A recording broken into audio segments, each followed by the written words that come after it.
एक साल के बच्चे ने एक जहरीले सांप को काट लिया। सांप वहीं पे ढेर हो गया और बच्चा सुरक्षित है। यह सुनने में ही काफी दिलचस्प बात है, क्योंकि आमतौर पे हम खबर सुनते हैं कि सांप ने किसी को काटा और आदमी ढेर हो गया, लेकिन मात्र एक साल का बच्चा एक सांप को काट लेता है और सांप वहीं पे ढेर हो जाता है।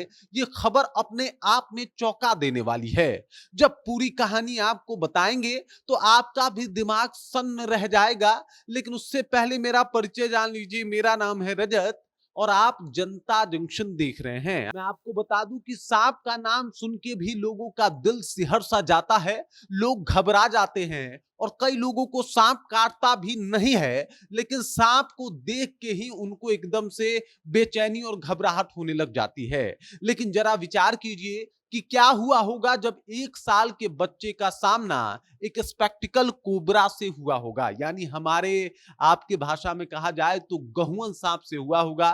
फिर उस बच्चे की क्या स्थिति हुई होगी। लेकिन जो आप सोच रहे हैं वैसा बिल्कुल नहीं है। दरअसल इस केस में सांप ही ढेर हो गया, बच्चा सुरक्षित है। ये कहानी आपको बता दूं कि बेतिया के बनकटवा गांव की है, जहां पे शाम के वक्त एक जो महिला है वो खाना बना रही थी। खाना वो लकड़ी पे बना रही थी और इसी दौरान जब वो बाहर से लकड़ी लेके आती हैं तो उस लकड़ी में एक खतरनाक जीव को भी लेके आती हैं। दरअसल वो होता है spectacled cobra.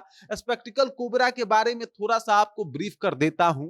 Spectacled cobra Bharat का वो सांप है कि भारत में जितना ज्यादा सर्पदंश होता है उसमें सबसे ज्यादा हाथ इसी सांप का होता है। मतलब तुरंत जल्दी बाइट करने वाला सांप है। इसके अंदर जो जहर पाया जाता है वो न्यूरोटॉक्सिन होता है और अगर भारी मात्रा में ये जहर इंजेक्ट कर दे तो एक हाथी भी इस जहर से तरप तरप के दम तोड़ सकता है। तो सोचिए, वहां तो एक मासूम बच्चा है। अब वापस आते हैं फिर से एक बार स्टोरी के ऊपर कि मां लकड़ी लेके आती है, चूंकि उन्हें खाना बनाना होता है और उस लकड़ी में एक सांप होता है। उस सांप के को वो देख नहीं पाती हैं और वहीं पे उनका छोटा एक साल का बेटा जो है, ये तस्वीर देख लीजिए, एक साल का ये बच्चा जो है खेल रहा होता है। खेलते खेलते जो है वो अचानक से उसका ध्यान उस सांप पे जाता है।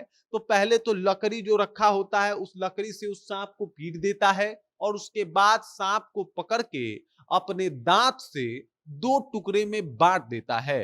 गनीमत यह है कि ये सांप इसको बाइट नहीं करता, लेकिन लड़का सांप को काटने के बाद तुरंत बेहोश हो जाता है और जब तक मां की नजर, जो कि खाना बना रही थी, बच्चे पे पड़ती है तो उनका होश फाख्ता हो जाता है। आपको बता दूं कि घर में जो माहौल है वो बड़ा बुरा हो जाता है कि आखिरकार इस बच्चे को क्या हो गया। और उसके बाद आनन फानन में इस बच्चे को जो है वो सदर हॉस्पिटल में ले जाया जाता है और सदर हॉस्पिटल में ले जाने के बाद डॉक्टरों द्वारा इलाज करा जाता है और इलाज में इस बात की पुष्टि होती है कि सांप ने बच्चे को नहीं काटा है, बल्कि बच्चे ने ही सांप को काट लिया है और इतने भयानक तरीके से सांप को काटा है कि सांप वहीं दो टुकड़े में बट गया और वहीं पे वो तरफ तरफ के ढेर हो गया, बल्कि बच्चा सुरक्षित है।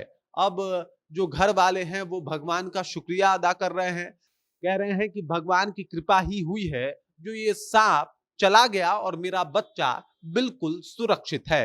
हर तरफ इस बात की चर्चा भी हो रही है कि महज एक साल का बच्चा किसी सांप को अपने दांत से काट के कैसे खत्म कर सकता है। लेकिन ये बात सच है और ये बात बेतिया के बनकटवा की है। बाकी इस खबर, इस जानकारी को लेकर आप क्या सोचते हैं और आप उस बच्चे को कैसे देखते हैं, कमेंट करके अपना विचार हम तक पहुंचा दीजिए। बाकी आप देख रहे हैं जनता जंक्शन और मेरा नाम रजत है।